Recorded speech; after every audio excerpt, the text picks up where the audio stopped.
Now, back to Sunrise on News Radio 880 KCMX. Shout, shout, shout, I'm talking to you, so come on.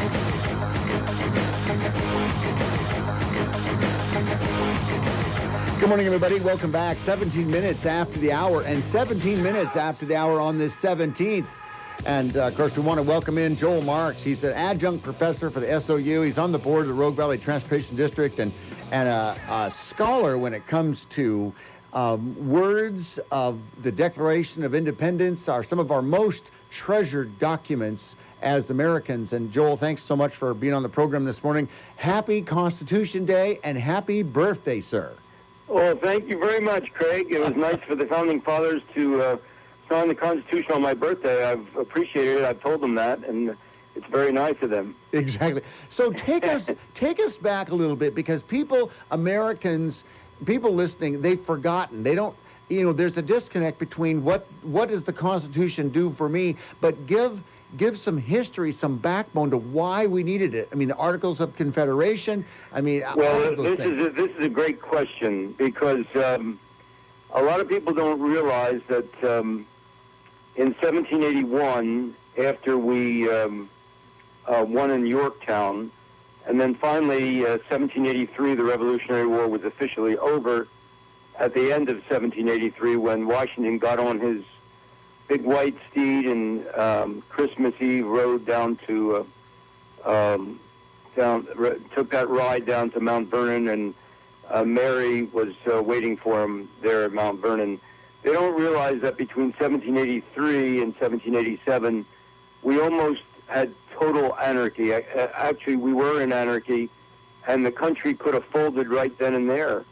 In 1786, you had Shays' Rebellion, where a bunch of Massachusetts farmers, led by Daniel Shays, marched from the capital of Massachusetts, and the militia shot these farmers in cold blood, 14 of them, as they were against the high taxation of Massachusetts.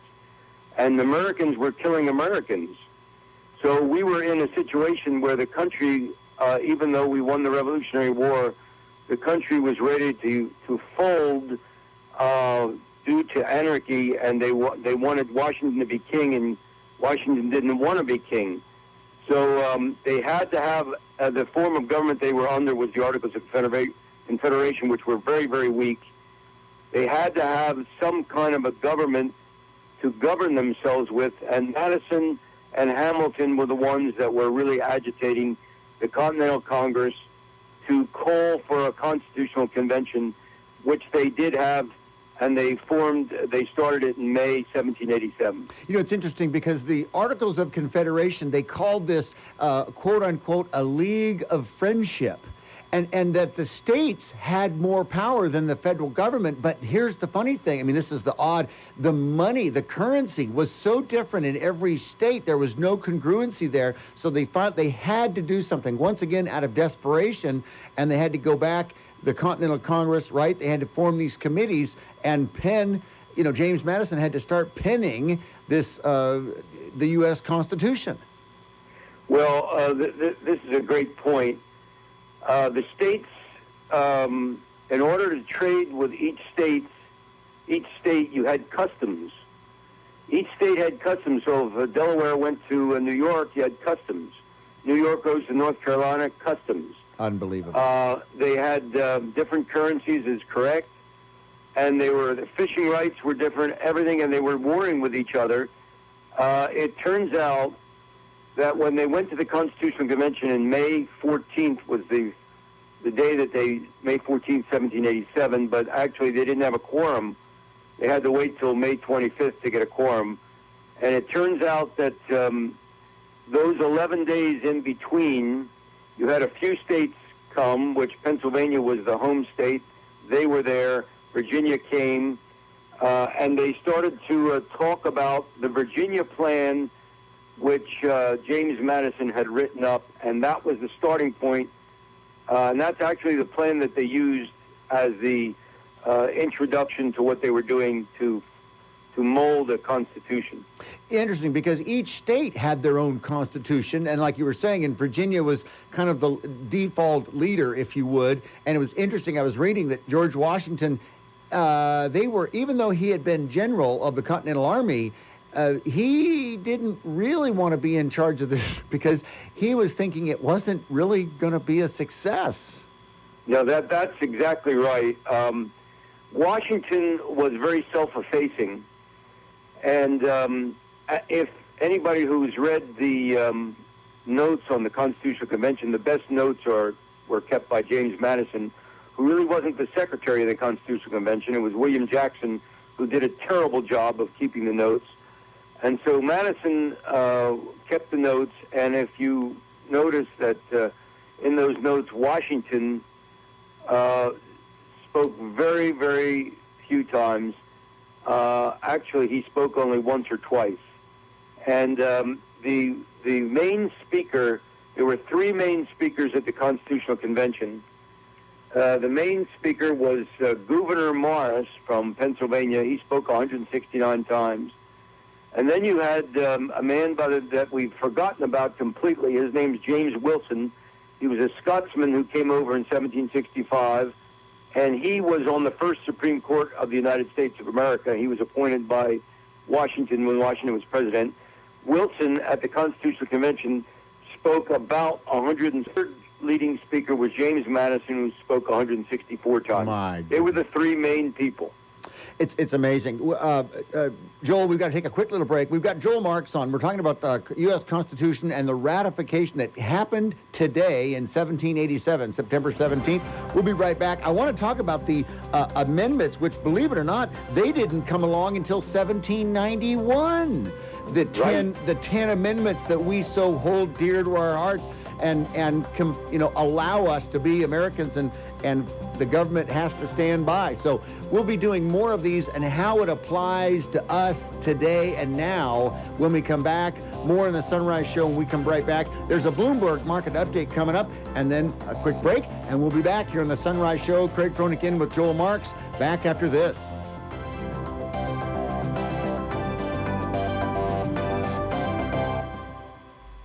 So get up. Top of the morning to ya. Now, back to Sunrise on News Radio 880 KCMX.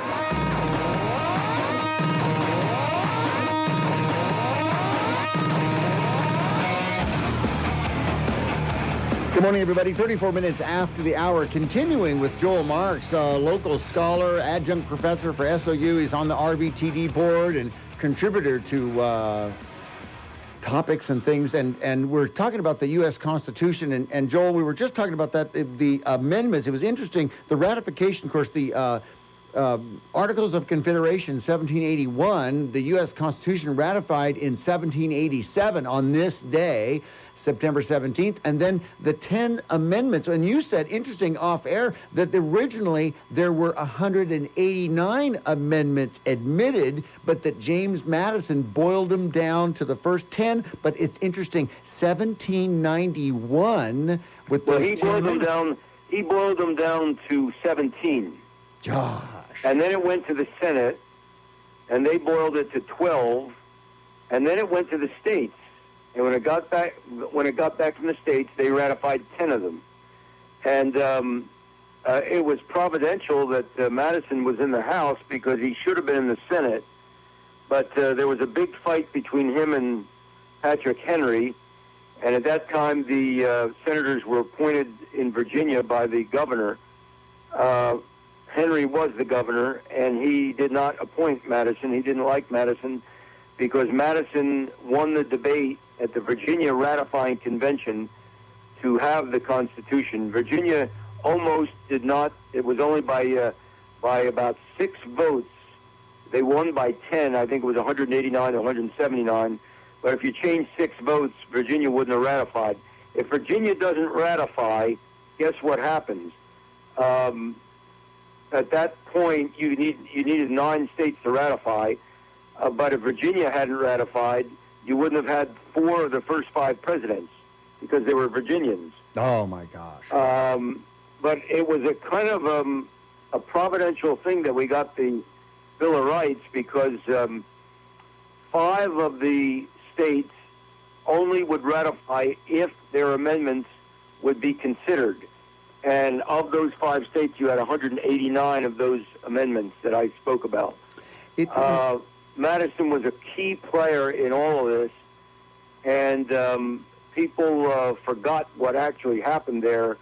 We almost didn't get the Bill of Rights. It was through a set of circumstances that we got it, and we got the first 10 amendments, and the founders particularly wanted that process to be slow. They wanted it to be a slow process so that you would deliberate on what you were doing if you made changes.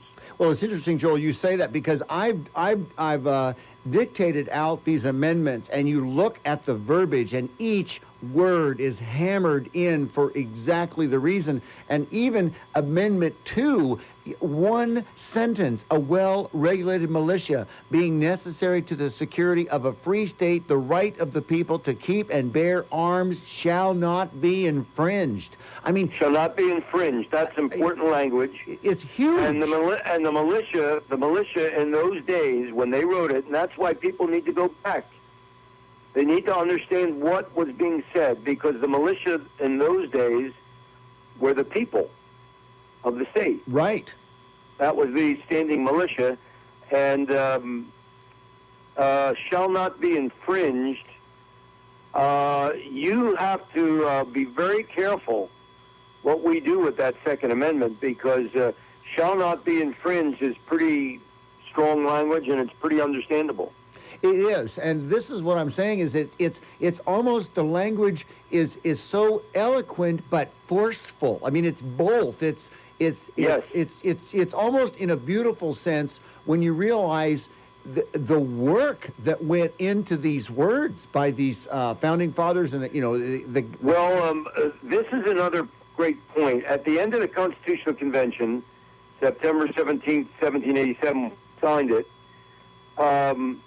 There was a committee of style that was convened, and the person that wrote the Constitution, most people don't know who it was. They know who wrote the Declaration of Independence. That was Thomas Jefferson, of course. Right. But the person who wrote the Constitution was Gouverneur Morris. He was the chairman of the Committee of Style, and he's the one who penned it. Now, you have to understand what some of the verbiage means. And, for instance, the General Welfare Clause in the Constitution meant you can only appropriate money if it's enumerated in the Constitution for the general welfare. Otherwise, you can't appropriate it. And all of these things need to be studied out. It's not, some of it is easy to understand, and some of it you have to study it. You know, Joel, I got to ask you this. Related to politicians on the federal level, do you see, I mean, as you spent 40 years doing all of this with the Constitution and the Declaration and the presidents and everything else, when you see our current leaders, our current political leaders, do you see them make huge errors that are in direct opposition? Violation of the Constitution? And you've got to be in amazement when that happens. Yeah, well, when it used to happen, in the day of Thomas Jefferson, they would call for articles of impeachment because you weren't following the Constitution. Today, we don't have anybody that I can see on the national level standing up for the Constitution. As a matter of fact, I don't even hear them saying this is unconstitutional, we can't do this, and it's both parties. I know. It's everybody. It's unbelievable. Joel, we've got a quick break. We've got Joel Marks on with us talking about the Constitution Day, September 17th, 1787, and the ratification of the U.S. Constitution. We'll be right back. You don't want to miss this. Stay tuned. Now, back to Sunrise on News Radio 880 KCMX.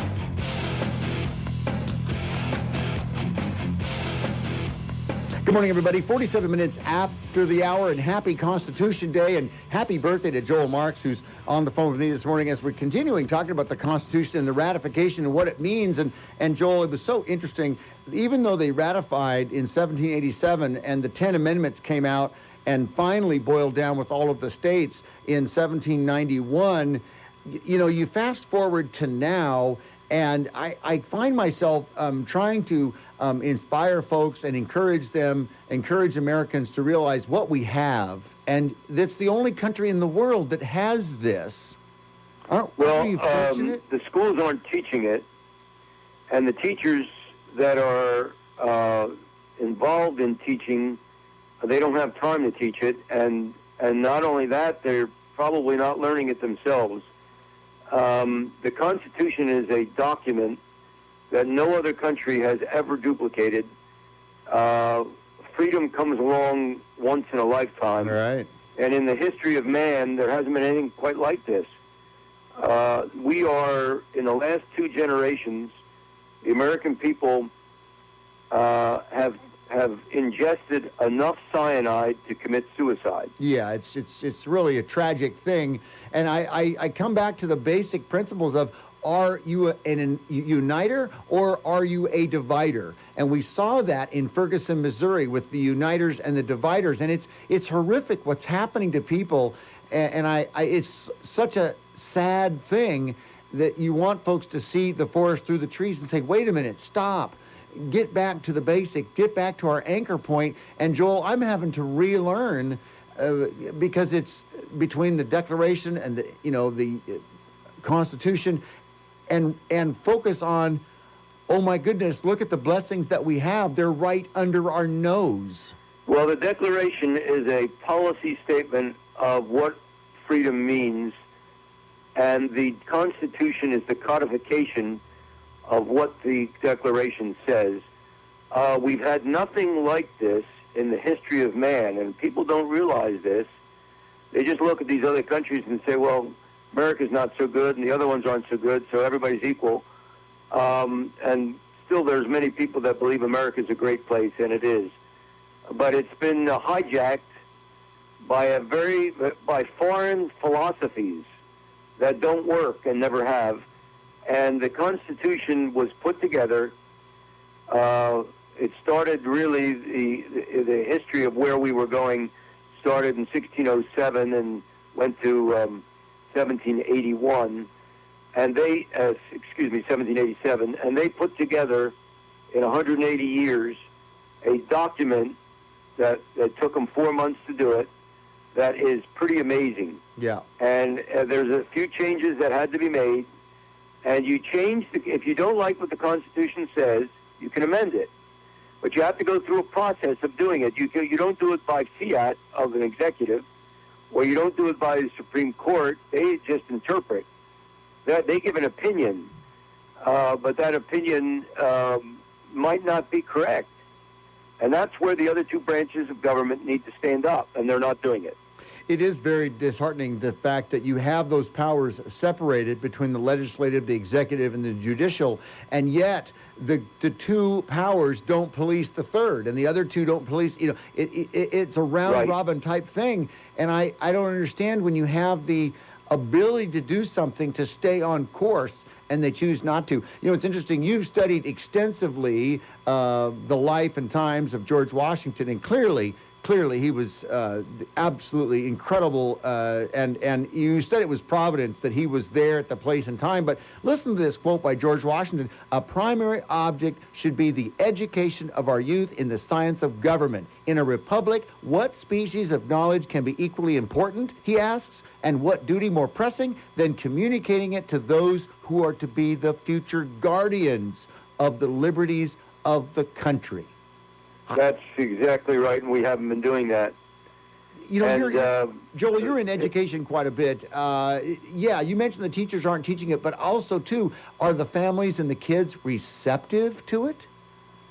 Well, they're only going to be receptive to it if the parents understand what they're supposed to be teaching. The parents are very busy right now. There's many other there's a lot of entertainment. There's a lot of activities.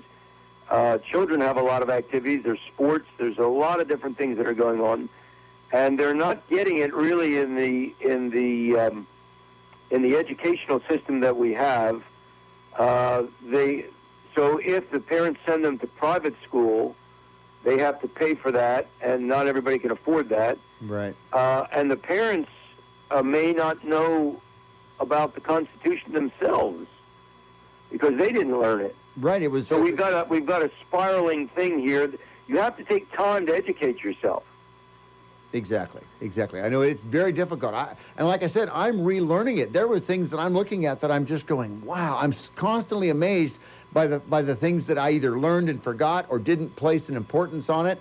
I tell you, the anger that I have is that people are calling names to the founding fathers and they don't even understand what they put together and how great this was. Sure, they had flaws. Everybody's got flaws, but the amazing part is they got together, and I know because I've been in quite a few local governments and on committees all throughout my life. And when you get a group of people together with different predilections, it's always difficult to come to a result that really works. But that's exactly what happened in 1787. With all these strong opinions, they got to a point where they got a document because that Constitutional Convention was going to break up a couple of times. They had to come to a consensus on many issues, particularly three issues: slavery, commerce, and representation took some compromise. But everything else was by consensus. They had to talk it all out, and it was a very amazing thing that happened there, because it doesn't normally happen that way. And people need to cherish that and understand what went on there. Not to throw stones at the founding fathers and say they were hypocrites. That's first of all, that's not true. And second of all, they need to do some studying before they speak about things like that. Exactly. Joel, we got to leave it there, and it's awesome. Have a great Constitution Day. Have a great birthday. And Joel, thanks for your time this morning, and just always appreciate the time we get when it comes around. So, thank you very much. All right. Take care. Take care. All right. We'll be back. More on the Sunrise Show when we return right here. Coming up, the Bloomberg Market Update.